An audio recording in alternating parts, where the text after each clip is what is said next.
Here's what they never show you in the polished family narrative. What happens when a man with no money, no teamwork skills, and a colossal ego tries to run a plural marriage from inside a paper-thin trailer? Picture the scene. A cramped trailer in the middle of nowhere, a budget so tight it wheezes, and walls so thin they might as well be tissue paper. Through those walls wafts the delightful soundtrack of a husband enthusiastically romancing his brother's ex-wife. Loudly, of course. Subtlety has never been his spiritual gift. And while this domestic opera unfolds, the surrounding church community solemnly insists that the appropriate response is holy suffering. One must sit in dignified silence, radiating virtue, never faltering in obedience, and certainly never acknowledging the humiliation echoing from the next room. Any deviation from this script invites punishment for both mother and children. A sacred calling, apparently. Christine's later arrival only underscored the absurdity. She was branded a princess, which, in this context, simply means she didn't view a trailer in the wilderness as an aspirational lifestyle, an inconvenient attitude given her more comfortable upbringing. There was already widespread agreement that the household patriarch had no business adding yet another wife when he could scarcely support the ones already present. But prudent decision-making has never been his other spiritual gift. His recent appearance on Special Forces confirmed what careful editing once concealed. The man is a buffoon.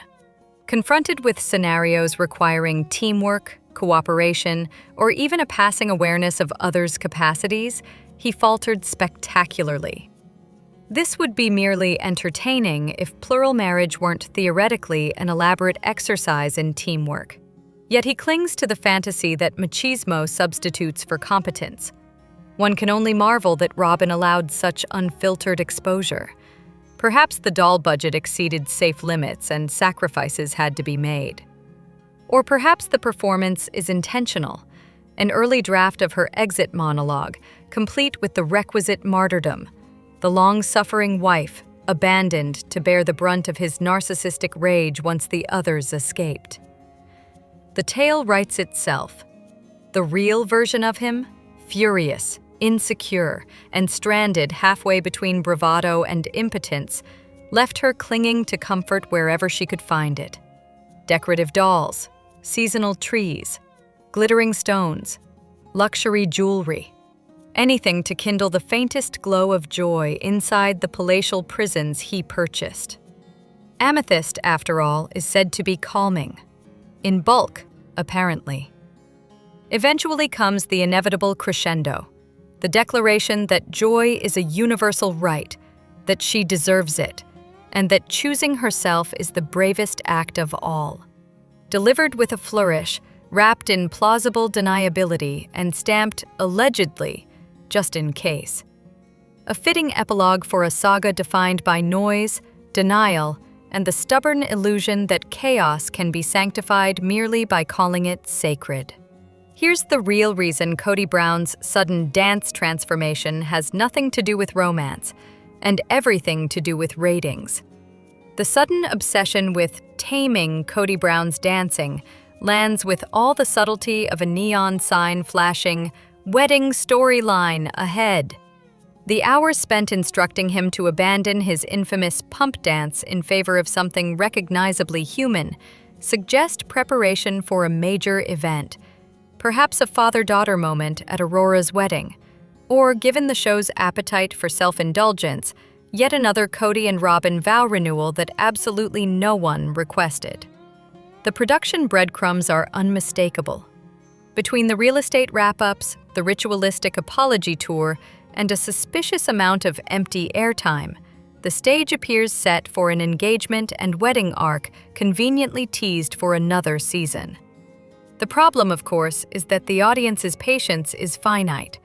The prospect of watching Aurora's wedding, Mary's dating detours, one more renovation saga, or the agricultural adventures of Tata Farms inspires yawns more than anticipation. Lower ratings would hardly be a surprise. There's also the small matter of Aurora's actual paternal father. an inconvenient detail for anyone trying to engineer a picture-perfect event. Whether he or the half-siblings will appear is doubtful. The family's habit of quietly erasing certain people rarely wavers. In Aurora's case, no amount of revisionist storytelling can conceal what mirrors faithfully reflect. Speculation even circles around whether these lessons are a stealth audition for Dancing with the Stars. And why not? Nothing would soothe a bruised ego quite like a televised redemption arc, preferably one in which choreography can be carefully controlled, unlike the chaotic Brown family mosh pit that Robyn has ensured will never grace her daughter's wedding. Not that guest numbers would support a mosh pit anyway. With the original Brown children unlikely to receive invitations, the guest list will skew heavily toward Aurora's church peers. A tidy, sanitized audience for a co-officiated ceremony Kody will undoubtedly insist upon to ensure spiritual legitimacy. The looming catastrophe is easy to visualize. A wedding day partially overshadowed by Kody's compulsive need to convert the dance floor into a stage. Telling a narcissist not to perform is simply an engraved invitation for the opposite. The result is predictable. Spasmodic flailing marketed as self-expression, mortifying enough to induce secondhand embarrassment from orbit. One almost longs for the days when the three wives he ultimately discarded at least humored his dancing, even found it entertaining. Their approval, naturally, was irrelevant.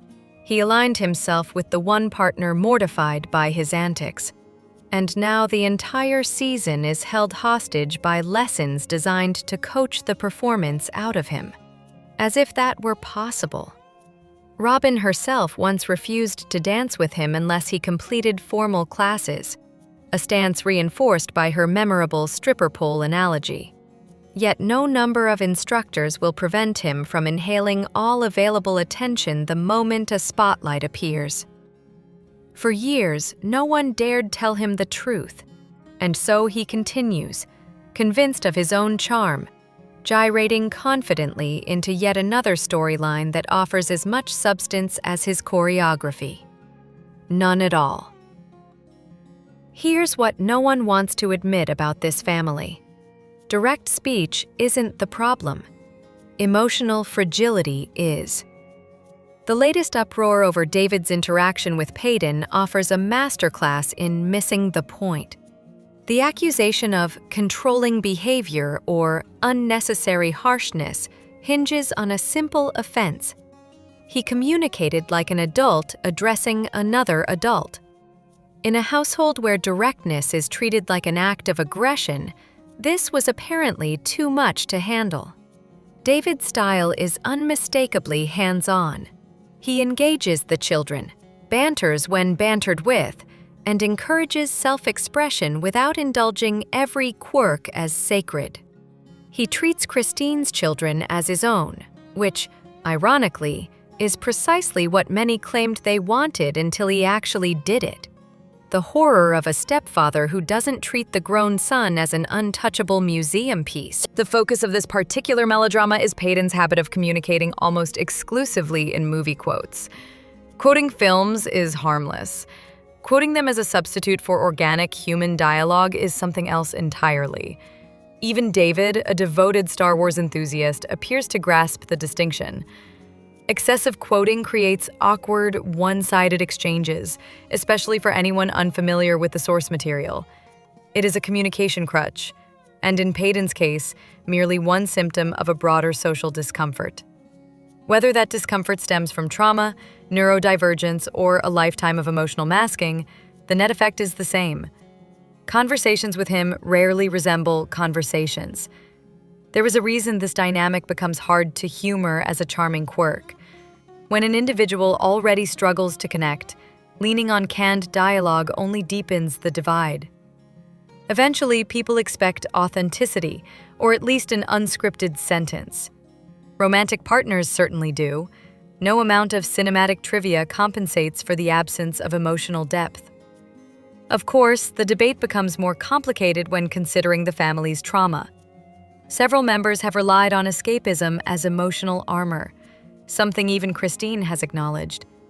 But the presence of trauma does not render all behaviors immune from critique, particularly when those behaviors hinder basic communication.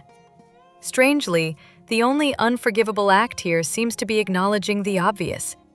David's approach, laced with a dry, almost mischievous wit, does little to soothe anyone who prefers conflict avoidance dressed up as sensitivity. His delivery invites debate. He enjoys it. While Christine, tightly wound and conditioned to tiptoe through emotional minefields, reacts as though even mild prodding is an existential threat. The resulting tension is unsurprising. She recoils from direct communication, and he considers it the only respectable way to speak. The objection that David was parenting a 27-year-old man is particularly rich. Paden, an adult by every legal and biological metric, has long displayed the emotional finesse of someone decades younger. A brief conversation from a stepfather is hardly an attempt to fix him, nor could it hope to be. If anything, it was the gentlest form of intervention he is likely to receive. Others have opted for avoidance rather than honesty. There is also a deeper layer lurking beneath the surface. David, having navigated profound personal loss and the aftermath it inflicted on his own children, recognizes emotional evasion when he sees it. In light of Paden's grief and upheaval, his concern appears grounded, not intrusive. If Christine truly believed his intentions were anything but protective, her famously ferocious maternal instincts would have ignited on the spot. The real issue is far simpler. This family has survived for years on half-truths, politeness theater, and sentimentality masquerading as harmony. To them, sincerity sounds hostile. Authenticity feels abrasive. So when someone finally speaks honestly, the easiest label to slap on him is controlling. If this is the standard, the only safe conversational style in this household is scripted. Fortunately for Paden, he already has that covered. Here's the uncomfortable truth. Viewers didn't just catch the real Robyn, she stopped trying to hide. During a conversation about relocating from the McMansion, because nothing says family unity like upgrading yet again, Kody muses that a larger home might magically inspire Truly to visit more often. The moment the words leave his mouth, Robyn delivers an eye roll so dramatic it practically echoes. Her deadpan reply, "That'd be great," lands with all the sincerity of a hostage video. This tiny gesture encapsulates the increasingly transparent performance. Robyn now refers to the original 13 children exclusively as Kody's kids, as though the last decade of plural family branding never happened. With each episode, the polished facade slips further, revealing a version of Robyn that production once went out of its way to soften. That grace period appears to be over. The behavior isn't new, it's simply no longer disguised. Her expressions expose what her carefully modulated voice still attempts to deny, and the mismatch between what is said and what is done has become impossible to overlook. While some viewers only recently caught on, the pattern has been visible since the earliest episodes. Now, however, the performance is no longer being edited into plausibility. Robyn isn't bothering to hide, and production isn't rushing to cover for her. The result is a far clearer picture of the family dynamic, and of the person who has been quietly shaping it all along. Here's why Janelle's defense of polygamy isn't noble. It's delusional. Janelle Brown continues to cradle the ideology of plural marriage with the devotion of someone polishing a relic long after its historical value has been disproven. The latest episode, maligned though it may be, offered a rare moment of clarity, just not from her. David Woolley articulated a blunt but well-earned indictment of fundamentalist Mormon polygamy, informed by years of witnessing its damage.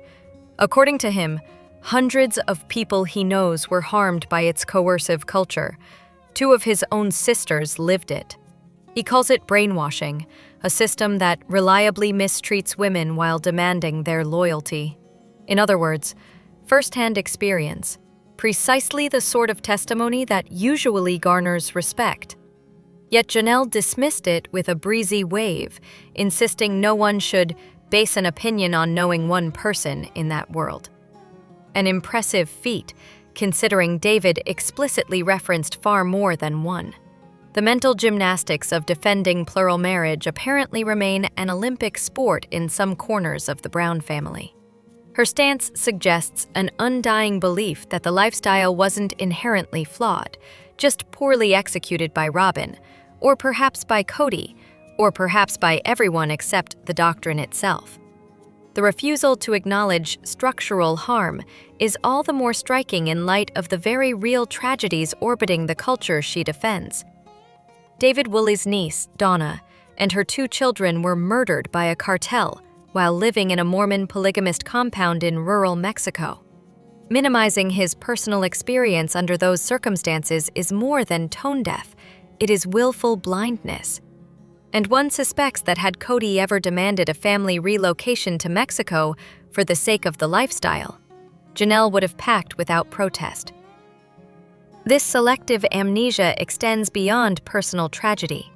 Both Mary and Janelle cling to remnants of the belief system that shaped and warped their adult lives. Janelle, in particular, seems committed to the idea that the doctrine itself remains sound, despite the wreckage left in its wake. After all, plural marriage once offered her a particular convenience: the appearance of fulfilling religious motherhood while spending most of her time as the household's de facto financial provider. For years, the arrangement even favored her children. They were the favorites. Kody pursued her approval with the tenacity of someone who mistakes proximity for affection. Until COVID shattered the family dynamic and Robyn absorbed all of his attention, plural marriage served her reasonably well. And here lies the central problem. Admitting the system is harmful means admitting years of complicity. That's a level of accountability neither she nor Mary seems prepared to confront. Condemning polygamy would require acknowledging that the lifestyle they embraced, championed, and imposed on their children was not merely imperfect, but fundamentally damaging. Far easier to preserve the illusion that only specific people, not the doctrine itself, were at fault. Janelle's celebrated Teflon persona has always masked a refusal to engage with her own role in the family's dysfunction. Whenever conflict surfaced, she disengaged, deflected, or quietly reassigned blame. If polygamy is not the problem, then the lingering emotional fallout does not belong to her. This calculated detachment reached its most tragic point in the struggles of one of her sons, exacerbated by the family's fractured environment. The cost of remaining in the lifestyle became painfully clear only when the consequences landed squarely in her own life. Even now, acknowledging the full weight of that truth seems a bridge too far.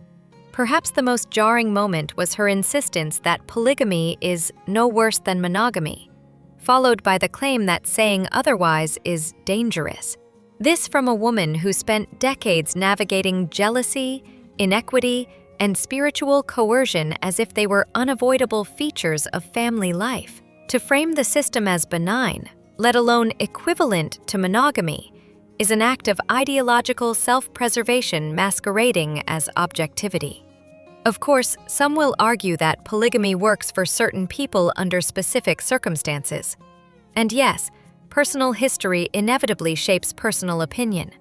But invoking successful plural families as proof of polygamy's legitimacy is no different from pointing to a handful of lucky survivors to justify a collapsing building. It ignores the design flaws baked into the structure. Janelle's loyalty to the doctrine remains one of the show's most bewildering constants.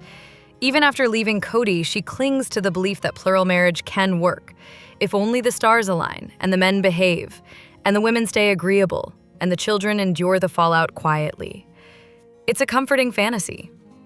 Unfortunately, it requires pretending the past several decades of her life were not shaped by a system engineered from its inception to keep women compliant, divided, and grateful for scraps of affection.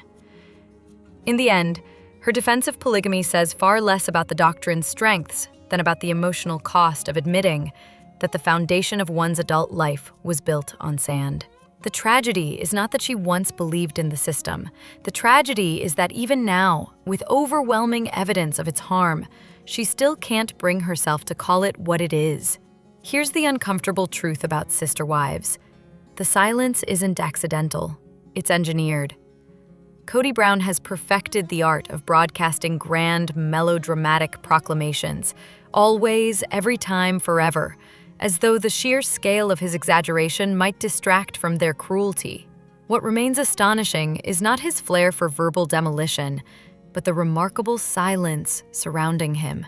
The wives rarely challenge him, rarely defend themselves, and rarely defend one another. The dynamic resembles a choreographed submission rather than a partnership. A few flickers of resistance have appeared over the years. Janelle, on a good day, occasionally displays something resembling a backbone. But those moments only underscore how relentlessly the women have been trained to accept mistreatment. Kody's words land like routine blows, and the collective response is to absorb them quietly, as if being demeaned were an expected marital duty. His gaslighting, meanwhile, operates in its own orbit. Watching him in other contexts only confirms the pattern. Kody listens exclusively to praise, labels dissent as betrayal, and treats structure, rules, expectations, obligations as optional inconveniences. Authority rests solely with him, and he expresses it with the subtlety of a traffic violation waiting to happen. The roots of this dynamic are hardly mysterious. The wives were raised in a belief system that elevates male authority to near divine status. Questioning it is not only discouraged, it is spiritually dangerous. Doubt is framed as weakness, suffering as a sacred duty. Emotional needs are to be suppressed, jealousy denied, and self-advocacy punished. Christine's own accounts describe attention being rationed like a commodity, withheld whenever a wife behaved unfavorably. In such a system, silence becomes survival. Robyn, however, mastered the dialect of Kody's ego. By presenting herself as the perpetual victim, she positioned him as her rescuer, a role he eagerly embraced. It was a language the other wives never spoke, having been conditioned instead to keep sweet and endure. Janelle, raised outside these teachings, was the only one who entered the marriage with even nominal independence, which briefly earned her a measure of respect, or at least as much respect as Kody is capable of offering. Even the family's holiday traditions illustrate the imbalance. When Kody insisted on solemn observances, Robyn calmly offered to spend them elsewhere. The result? Suddenly, the holidays welcomed joy, celebration, and non-religious traditions. Assertiveness worked fine, as long as it came packaged in Robyn's preferred victim-hero narrative. What unfolds on screen now is not surprising, but still deeply frustrating. Years of emotional conditioning have taught the wives that pushing back only prolongs the storm. The swiftest path through Kody's temper is silence. There is no winning with someone so entrenched in his own worldview, so allergic to dissent, and so committed to his own mythology. The tragedy is not that the wives failed to stand up to him. It is that they were taught long ago that standing up at all is unacceptable. When a reality show stunt doubles as the best marital break Robyn has had in a decade, it says far more about the husband than the competition. One can only imagine the serenity that descended when Kody departed for special forces, leaving Robyn, at long last, without the perpetual noise machine hovering at her elbow. For 2 full weeks, the house experienced something it likely hadn't seen in years: breathable air. The temporary absence of his neediness must have offered her a clarity the original 3 wives have been trying to communicate for over a decade. The irony, of course, is that this unexpected piece arrived courtesy of a game show, an adventure he embraced with the enthusiasm he famously never mustered for something as trivial as his own daughter's major surgery. Providing emotional support in a hospital offers no applause, no camera time, and no opportunity to monologue. A televised competition, however, delivers precisely the spotlight he craves. If footage exists from the show's filming period, the world may yet witness Robyn's carefully staged special message to her wandering husband. a glamorous, unnaturally serene portrait that hinted at someone discovering the radical concept of uninterrupted quiet. Whether she'll publicly insist she spent the entire time pining for him is predictable. Whether anyone will believe it is another matter entirely. Yet the true revelations likely came from the children. Without the household's resident center of attention setting the day's emotional weather, there was finally room for independence. Even the simple act of brushing one's own hair, previously a grand production requiring paternal micromanagement, suddenly became possible. And the mornings, that longtime enemy of the household, somehow continued to occur, despite all claims that such tasks fall outside Robyn's capabilities. The two of them have long been a perfectly mismatched pair. She, the tireless vacuum of levity, he, the relentless seeker of validation. Together, they create an atmosphere so dense it's a wonder light escapes at all. But for 2 brief, glorious weeks, someone in that household tasted what life could look like without the constant gravitational pull of Kody's orbit. And it shows. Subscribe for more.